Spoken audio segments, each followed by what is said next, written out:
You're listening to the Beauty Beyond Bella podcast, powered by Formula Wellness. I'm your host, Dr. Yvette Suarez, owner and medical director of Bella Excellence, a diamond-accredited anti-aging med spa in the Tampa Bay, Florida area.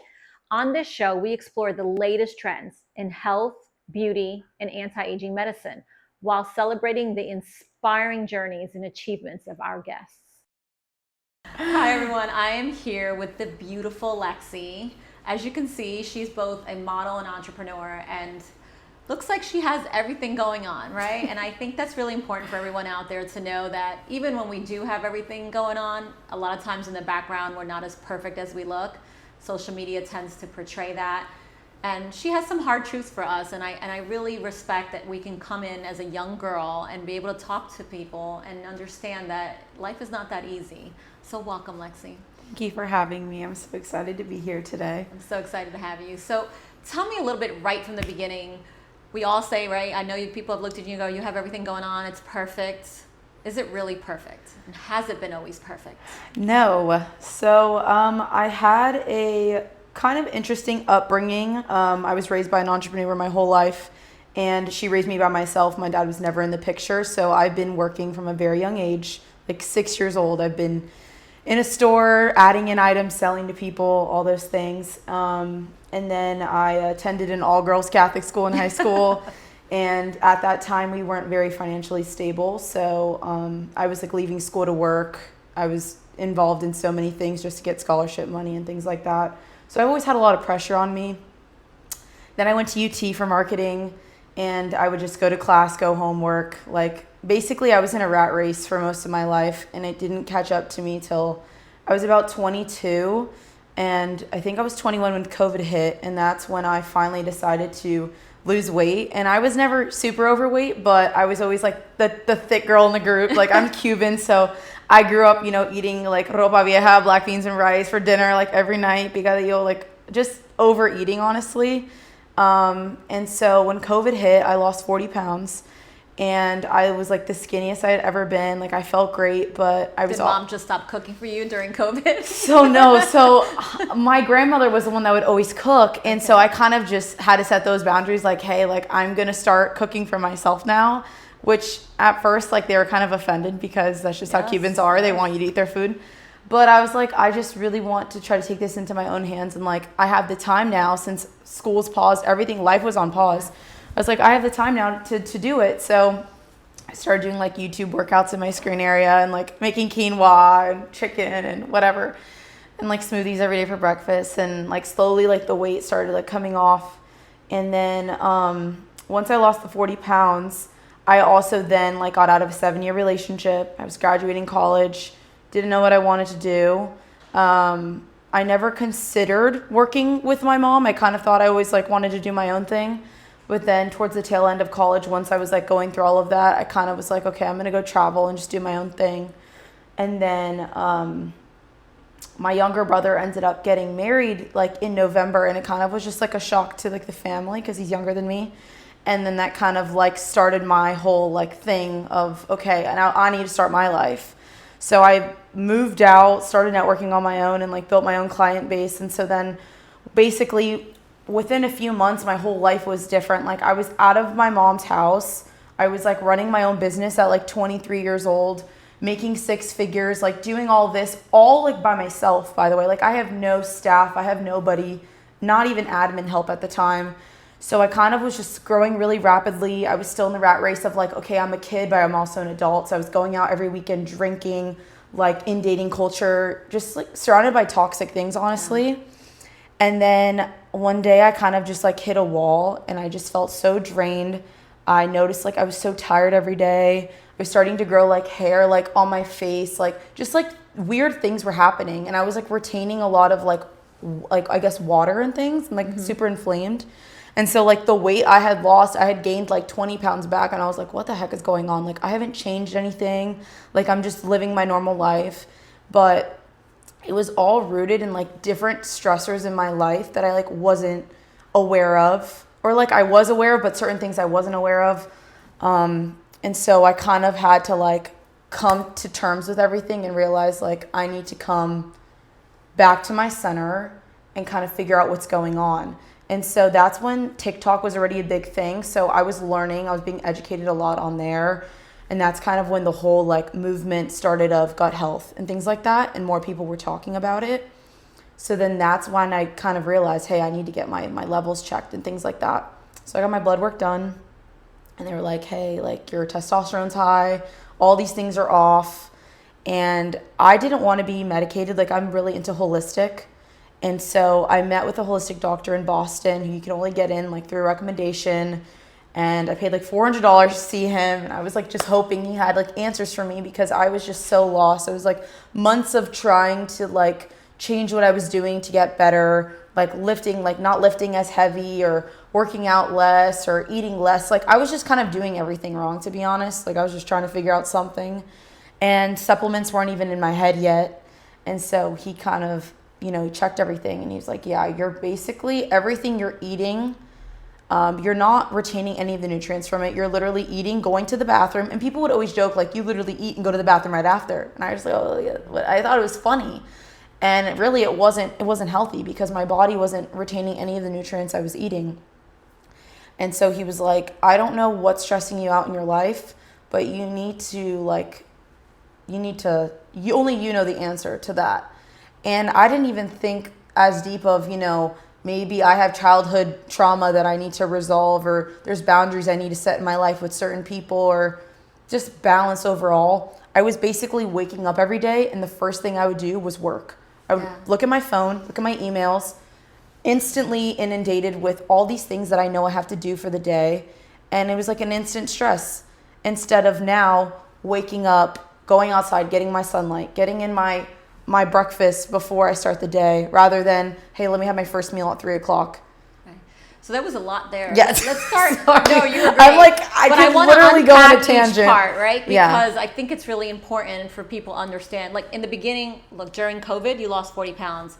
That by alone is a big feat. Mm-hmm. But you know, and that happened later on when your gut was messed up, is that it's not always so easy as changing your diet and thinking, I'm only going to eat healthy, I'm going to limit my carbs, and all this weight's going to come off, right? It worked the first time, the next time wasn't so easy, then you had the bloating. I think that's really important because everybody wants one formula that fits for all. Mm-hmm. And that just doesn't happen. Nope.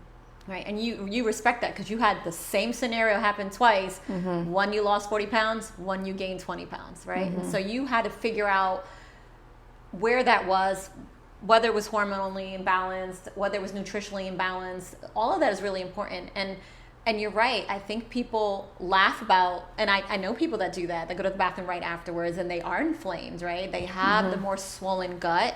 I don't know if you experienced that. What did you experience symptom-wise that you knew you were off? So anytime I'd have a meal, I would feel like bloated. And so I had to cut out dairy and gluten for like a few months, and alcohol, just to kind of like reset and just kind of stick to whole foods and see how my body would react. And the first thing I cut out was the gluten, and I noticed instantly, full day, no bloating. And I was like, wow, like I cracked the code. But then like slowly but surely there was other things that were bothering my gut, like the dairy.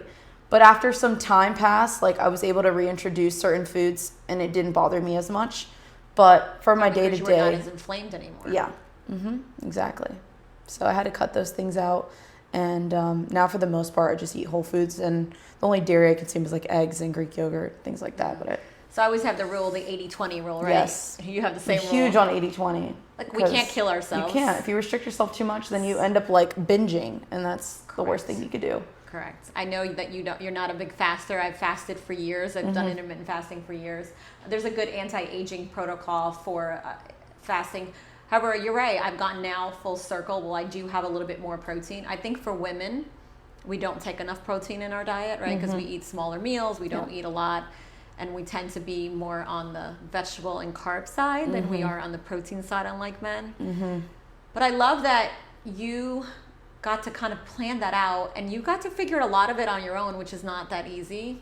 It's interesting that you said TikTok, because my generation is not TikTok, right? So we don't learn from TikTok, but I'm assuming your generation now, that's where you're getting your information. And I hope, since I don't watch it a lot, is that you're getting good information. It sounded like you did, but I think that people can go down a rabbit hole on TikTok and maybe try every fad out there. Do you think that's a great idea, or do you think, I mean, there's not a one fit all? Yeah, of course. I feel like anywhere you look, like even in a textbook, they're gonna tell you to do something and it might not necessarily work for you.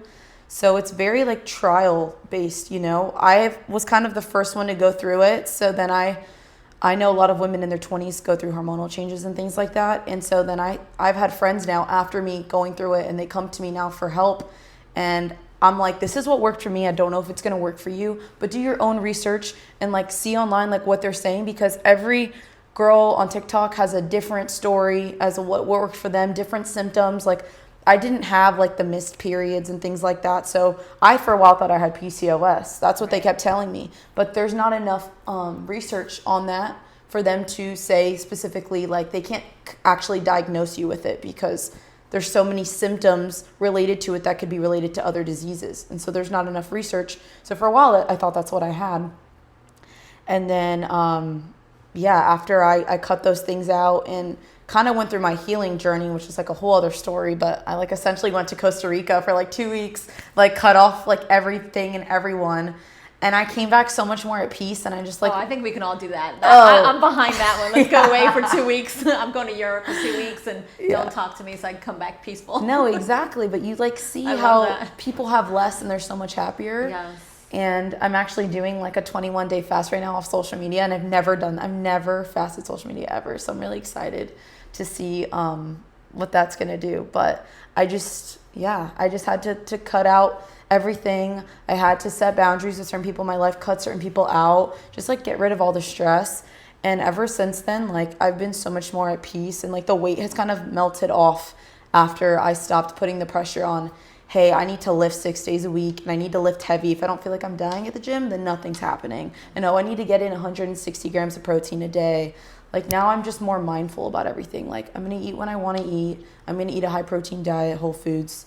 I'm going to walk. I'm going to meditate. I'm going to, just different things like that. Your self-care journey. Yes, self-care. But at 22, that's when you started this, which is now I'm 24, turning 25 in July. But yeah. But I don't think people, especially younger people, really understand that early in life. I feel like even over 50, we're still trying to figure out how to balance life. Mm-hmm. I've almost stopped saying that this is the year I'm going to have everything balanced, because I truly don't believe that's ever... No, you're always going to have work to do. ...concept. There's always going to be change.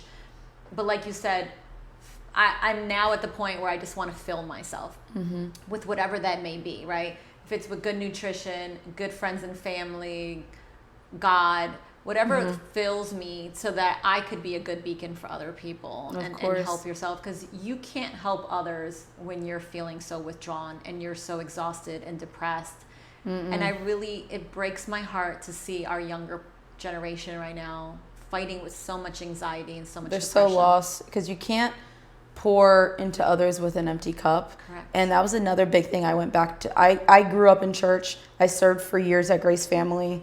And then I went through my little crazy phase and I left church. I always still believed in God, but I just felt convicted and I didn't want to go back. And this year is when I went back, and I just feel like it just gives you a different sense of peace. You know what, no matter what happens, God has a plan and I'm not in control of that. You kind of just have to let him guide your life, because there's so many things when I look back that I'm like, why is this happening to me? Why did this person hurt me? Why did I lose all this? And I look back and I'm like, I'm so glad that happened, because he's so intentional. It is intentional. He's so intentional, and we're all so blessed. And for those who don't know him, I pray that they find him, because there's so much peace in knowing God and knowing that you don't have anything to worry about because your story's already written. And so, yeah. I love that. Yeah. Yeah, this past weekend, it was about God got this, right? And that we got to let go. And like you said, if we find internal peace with everything else will fall in its place. And I truly believe that. And that's still a really hard concept for people to believe. Listen, wellness and self-care is about everything, right?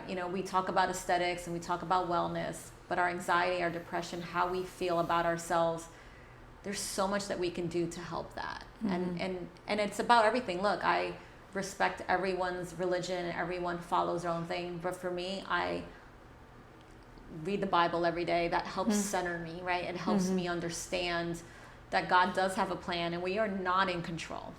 We are not. We can do things every single day correctly and still things can happen. But it's nice to know that we're going to be okay, right? And so I think that would help a lot of people with their anxiety and depression, on just understanding that there's so much love out there. And there's so much to be grateful for. Like, I feel like if everybody spent their morning just writing down like 5 things they're grateful for, just to remind them of like, you know what, there's all this other stuff going on, but at least I have these things that I know in hard truth that God has given me, and that I need to be grateful for this, because at any moment he could take anything away. You know, and so we need to remember, like, he's the reason we have everything, and just keep him at the center of everything we do. Amen. Yeah. Amen. I also like that you brought up, look, we all did this gym fit, and I'm a person that believes in the gym, that believes in working out. I think we have to increase our lean body mass, particularly as we get older. It's very healthy for us.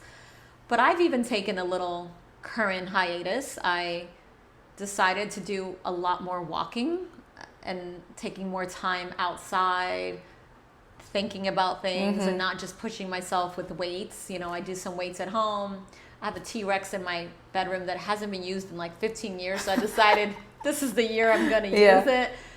But I love that. And you even told me, instead of going out, walking has become part of your life. Tell me how your friends, and how are you able to get everyone to join? Oh, yeah. I need to know that. The hot girl walk trend has been huge. I mean, when it first started, I was walking probably every day.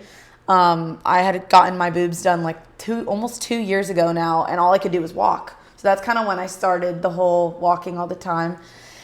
And then now, I mean, my friends, when we want to hang out, we're kind of like, oh, want to go for a walk, because we know like we're still spending time together, but we're doing something productive at the same time that's going to make us feel good. And so I've just noticed that adding walking in has just helped me maintain more of like a lean, like snatched waist and things like that. And just, you know, lowering inflammation. It's just so good for you. I've never been a big cardio girl. Like, I don't run. Stairmaster's like a maybe. Like HIIT workout, things like that would just stress out my body and make me inflamed. So walking was kind of like the next best thing. And just really helps you like melt fat and just like you said, like have time to yourself, think, listen to a podcast if you want to go walk alone. But yeah, I love walking Bay Shore. It's my favorite. The Formula Wellness 4 cornerstones are nutrition, functional wellness, aesthetics, and brain health. These serve as a guide rail for individuals that are pursuing longevity inside and out. Formula Wellness is setting the new benchmark in preventative healthcare and aesthetics. Thank you for all of your support. To learn more, please visit www.formulawellness.com. So you talked about stress and the anxiety and causing inflammation. I'm a big believer that in today's world, we all are walking around with a lot of inflammation, whether it's in our gut, and normally it starts in our gut. Do you even see this in your young friends? I feel like as we get older, we get it, and we get through menopause, everything's inflamed. As time goes on, our cells are not as beautifully made. However, you guys are young and you're still under all this stress. What do they think, and how do you learn to control that? Honestly, a lot of people at first don't even see it, and a lot of it I notice is in the gut, the face, and like the arms. Mainly the face and the gut though. But I feel like a lot of people don't even understand. They don't notice it at first. It's kind of, since you see yourself every day, you don't necessarily notice that you gained a few pounds. But as it keeps happening, as you keep getting more and more inflamed and the inflammation's not going down, then you start to notice, oh, wow. But then you just think, oh, I'm gaining weight. You don't realize it's inflammation. And when it's inflammation, you know, like for example, as a girl, I look the best at the beginning of the month. And then when I get my period, I'm like thinking it's the end of the world, and then I'm gaining weight. And then I'm off my period and I'm like, oh my God, like I look so good. You know what I'm saying? So that's the thing. It's like inflammation. That's all like period. You just get inflamed, right? So with inflammation of people that are just stressed out, it's like they just think they're gaining weight when really it's just all inflammation. And that's it's not an easy fix, but it's it's something of like, okay, what you're doing right now isn't working. So stop trying to think, okay, well, if I could just go run more and if I just eat less, that's actually going to make your inflammation worse. You know, people thought I was crazy at first when I was like, no, I'm not going to go run and I'm not going to cut back on what, because that's just going to make it worse. I'm going to make these changes that are, you know, they're a little bit more subtle, but actually less is more. Now I lift half of what I used to lift and I look way better than I did last year. You know what I'm saying? So I still looked good, but I'm not into the whole muscle mommy look anymore.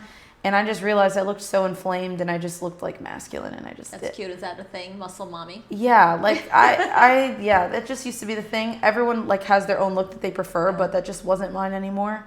And yeah, I just wanted to look more like leaned and toned and healthier, right? Healthier, yeah. Just walking through being a healthier thing. You talked a little bit about having a potential diagnosis of PCOS and your testosterone going up. It's been interesting. I've seen more this year with women in their 30s having no testosterone. And they're coming in exhausted, can't think, they don't want to have sex with their husbands. It's becoming a problem in their family life. And it's interesting, and you have to start to think, does that mean in their 20s they were under unbelievable amount of stress? They've taxed their stores, right? You're so high now, right? You're using up all your stores, you're inflamed, they don't know how to get out of that, and all of a sudden they drop. You were kind of in the beginning part of it. You were skyrocketing where you were having symptoms from the high testosterone, and without even having a lot of medication, you were able to start to reverse that just by being healthier. Mm-hmm. Yeah, so I think with that, I didn't necessarily, like all the symptoms you just described, like for me, I just felt like it seemed normal. And then when I started using supplements, like I wasn't taking a probiotic or a prebiotic. There was like digestive enzymes I had to start taking, vitamin D, magnesium to like de-stress at night, just different things like that I just wasn't aware of. And then when I got out of the rat race, I just felt like an automatic shift, and all of the symptoms that I was experiencing, like the low energy and the hair and all of that. I mean, I had to get laser hair removal. Did that necessarily work 100%? No, because it was hormonal based and they told me it wouldn't. But it definitely has made it better. And yeah, it's definitely been a journey. But it's just like back to the main point, like there's something that works for everyone. It's not going to one size fits all type situation. Yeah, and it's interesting you say that, because when we have these young women that come in for laser hair removal, and I do have that conversation with them, and they don't really want to hear that there could be a potential hormonal imbalance. The question is always like, oh, it's just genetics. And, you know, it could be genetics. It could be genetics and hormones, everything against you, which is me, literally. Yeah, so, there's a component. Look, we're dark hair, right? Dark brows. We're going to have tendency to have more hair growth.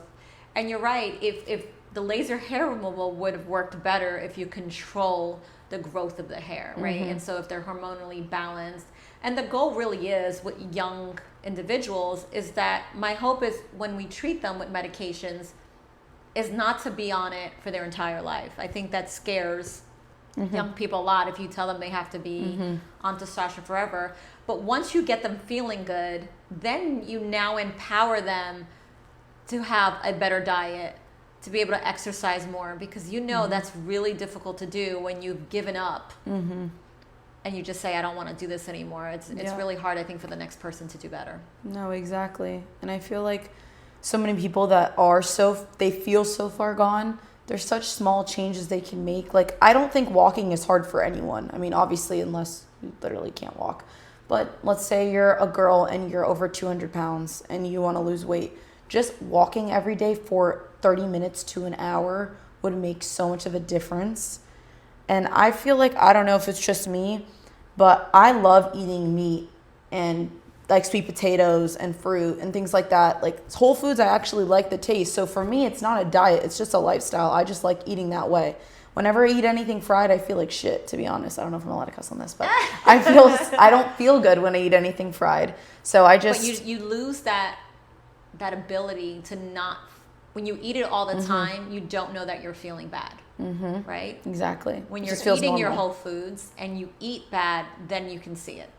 So someone else and I used to say the same thing. I didn't eat well growing up, right? We had bread, potatoes, and rice on every plate, carb loaded. And it wasn't until as I got older and decided, okay, I need to eat cleaner. Now, if I go and eat something that I shouldn't eat, I can immediately tell. Immediately bloated. That wasn't my feeling best choice. Gross, want to go to sleep. And if you want more energy, what do you have to do? What kind of foods you have to eat? Protein. Carbs. Right? You have Whole to eat clean foods. food. You're Yes. not eating processed foods, Yeah. everything over the counter. And I think that's the hardest thing. Look, we live in a country that 80% of our meals are normally going to come from processed foods. Yep. We all do it. Like, my kids are like, can we stop at Chick-fil-A? Can we stop at Culver's, right? It's easier. And we all give in, and we try to make healthier choices when we're there. But now I have this rule that Monday through Thursday, we're not allowed to eat out. I love And that. everyone fights me, Yeah. right? It's easy. We work all day. We're exhausted. I'd rather come home and have scrambled eggs. I'd rather come home and have something light than worry about, let me stop and make a bad choice. Because when you make a bad choice every day, sooner or later, It builds up.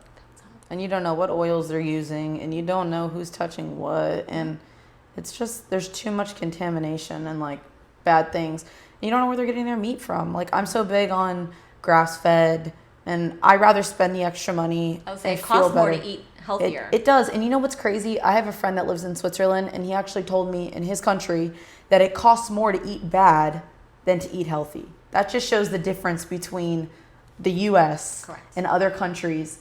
The way they're setting us up. That's a fail. that's a whole rabbit hole that I Seems won't like get we're into. set up to fail. Well, we Yeah. do have the highest Yeah. obesity in our country. Yes.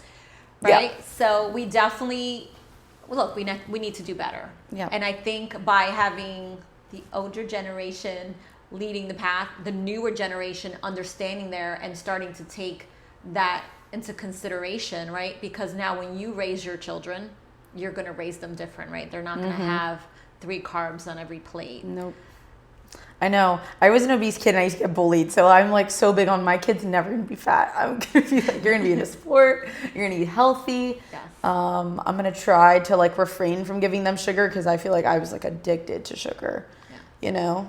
And it just really changes how kids behave too. And it's hard to tell a kid no. I know, I get that. But look, once you become overweight, there really is a lot of chemical changes that even if they decided to just walk and do things, they really don't sometimes have the ability of losing weight. Just as hormonally changed as their insulin resistance, there's so many things that if they just took that possibility of getting some help, getting their labs done, and coming up with a good program. And like you said, once you go down that trend and you start to be healthy, like you said, the weight starts to just come off on its own. It's that beginning stage that you're stuck in that inflammation, that the weight is the last thing to change, which frustrates women, right? We give up if that scale doesn't change. Sometimes I tell people, close your eyes, don't get on the scale for every month. And I know I'm a scale girl too. I like to weigh in, right? And make sure that I'm eating and doing what I need to do. But that's hard. And it just is going to take a little bit more time and more effort for everyone to get to a healthier state. yeah, no, I agree. I didn't have a scale for a while, and then I bought one, and I try not. It's weird because some people are like anti-scale, but I am someone that likes to like check in every so often just to see. But I used to be a big food tracker, and I will say at first it does help you get a better idea of, oh my gosh, I'm actually way overeating or way under eating. It gives you a good idea, but it's not something that I recommend to anybody to do like long periods of time unless you're very like strong mentally. But for me, someone who I thought was strong mentally, it was starting to really affect me. Like, wow, I'm 10 grams of protein away. Like, what am I going to eat? I'm already full. I don't want, and I was like overdoing it. I was stressing myself out. That alone was stressing me out, which, you know, I have to just avoid stress at all costs. But Stress is not an easy thing to avoid. I think we're always stressed. How we handle that stress is really what's going to dictate how well we're going to be, right? I mean, I think it's unrealistic for us to say, I'm just going to live in another country and hide in a little shack and never do anything. I like that idea. But I think we need to teach people how to deal with stress, not let it get to you. Find good ways, walk it off, have a good laugh, have great friends, whatever it takes to kind of blend through that, right? It's not easy. There's I was listening to a podcast on the way here. It was Jay Shetty and Mel Robbins, and she was explaining the let them theory. Have you heard of that? No. So it's basically most of the stuff that stresses us out in our life has a lot to do with how we react to things that bother us. So instead of reacting, we should just let them. Like, let the client be mad at us. Let the family member be mad that we didn't go to Christmas. Like, just let people act the way they want to act. And then, for example, if when it comes to a relationship, like if there's something that they're doing that's bothering you, when you tell them that it's bothering you, you have to explain to them why. Because once you give somebody like a tangible like reason of like, this is why it's bothering me, it motivates them more to change or not to change. It kind of, that's the moment where you're like, okay, if I love this person, you have to accept them for who they are and how they are, instead of always trying to fight them on those things, because that fighting is what stresses you out. Instead of just letting them be who they're going to be, already know the outcome and just keep moving, because it's like a way less stressful approach to life if you just like let everybody, like, let go of control. You're only in control of your actions, not other people's actions. I was going to say the same thing. Let You it go. cannot change other human beings, and as women, and learn this now We in love your relationship, projects. Yep. I used to always be with men that I could change, Me that too. I wanted to make better. Me too. Right? That is exhausting and draining. And we do not need that in our lives. No. We need someone that's going to balance us, that's going to pour into us. Mm-hmm. But if you only are with somebody that you're constantly changing, you're constantly chasing, that is probably I've had terrible relationships, and it's been very, very stressful. Mm-hmm. And I had to learn now, by being finally in a healthy relationship, that you have to be poured into to pour back. Of course, especially being an entrepreneur, like, you're a woman making decisions all day. And I didn't even get into the whole being in my feminine energy till this year, when I finally was in a healthy relationship with a man that I felt was very masculine, that I could actually be like a feminine with. Yeah. And up until then, all the guys that I had dated, excluding my first boyfriend, he was very sweet and nice. But all the guys I dated after him were so toxic, and I just felt like I was trying to fix them or get their approval or get their validation. And it was always like a little cat and mouse.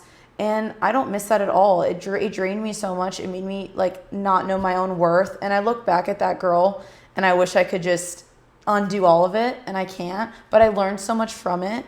And I just feel like everybody has to kind of go through something like that to get to the next level of, okay, I know my worth. I don't need to accept that kind of love, but you have to get there to not continue that, generational curse of having crappy men. And if we can teach that to all the women out there now. Oh my gosh, right? yeah. I mean, look, they need to lift you up. They need to be balanced with you. As a strong women, and most of us are very strong and opinionated, so people, I think it's important that your man respects you, encourages you, is proud of you, versus stifling you, right? Competing with you. Right. They always say, oh, I don't want to be with an independent woman like you because, it makes them feel bad. And I said, well, I don't want to be with a man that, if you feel little next to me, then you shouldn't be next to me. Right? Exactly. Because I will never purposely make you feel little, and this should be a combination treatment, and I love that, and it really does help balance your life when you can find that. I think the hardest thing for women is to walk away when they're in that relationship, because they always like, one more time, one more year, I can work on him. And I remember when I went through my divorce, because I used to always say to him, I believe God put me in your life to change you, to help you be a better human being. And then when I finally got divorced, I said, man, how dumb was that? I said, you're God's problem. Like, you and God need to figure out how to help you. I need to learn how to help myself. And as women, we need to break that cycle and fix all the broken men. Yeah. That sounds terrible, but there's so many of them. And honestly, it's sad, it's really sad. But that's just something I don't even know why I dealt with it, to be honest. And it's upsetting because I not sound cocky, I do think I'm the full package. And so when people don't see that, or maybe they see it and it scares them, I genuinely think like I'm probably the one that got away for a lot of guys. I'm not trying to like sound cocky, But it's true. It's when you're young, like, I feel like a lot of guys just want a girl they can control. And when they see somebody that has, like, all their things lined up and they have things going for them, it's kind of like, dang, like, what am I going to add to this girl's life? All you need to do is be supportive and, like, handle your own things. And at the end of the day, if we are two wholes that come together and work towards a better life, that's it. I don't need somebody that has all these issues that I have to fix. Like, I used to want that. I used to, like, go after the guys and I'm like, okay, like, I think I can fix him. Like, he has all these great parts. He's just like a little toxic and possessive, but I could change him. Men are not projects. No, they're not. They're not projects. No. No. And I love that you've learned this. I wish I would have learned that at your age. I think as strong women, we seek that. We kind of seek those guys that we need to help them validate themselves, and it's not what we want. No. And I think for me, never having a father present, I was always going after men that were absent. Like, they were there, but they weren't there. And, like, trying to get them to want to be there and be, like, show up for me. And then I realized, wait, you're only like this because that's, like, all you know. And that was kind of like a big wake-up call for me. Like, hey, you don't need to repeat the past. You didn't deserve that. So you don't need to keep, like, exposing yourself to that kind of love because you don't deserve that. And even for you, like, being married and, like, having I'm assuming you had a family with him, like, that's even harder and takes so much more strength to walk away from something like that. Because it's, like, it's scary to want to, like, start over with someone you've done life with for so long. Like, I can't even imagine. Actually, my children were my strength. I felt I need an amazing role model for them. And I want them to see what healthy looks like and what good looks like.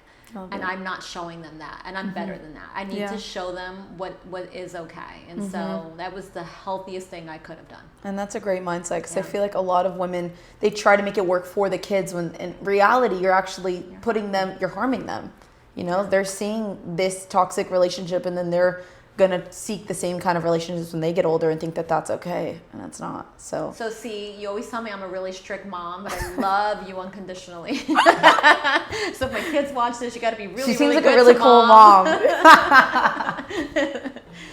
So I'm going to ask you our last little question. Okay.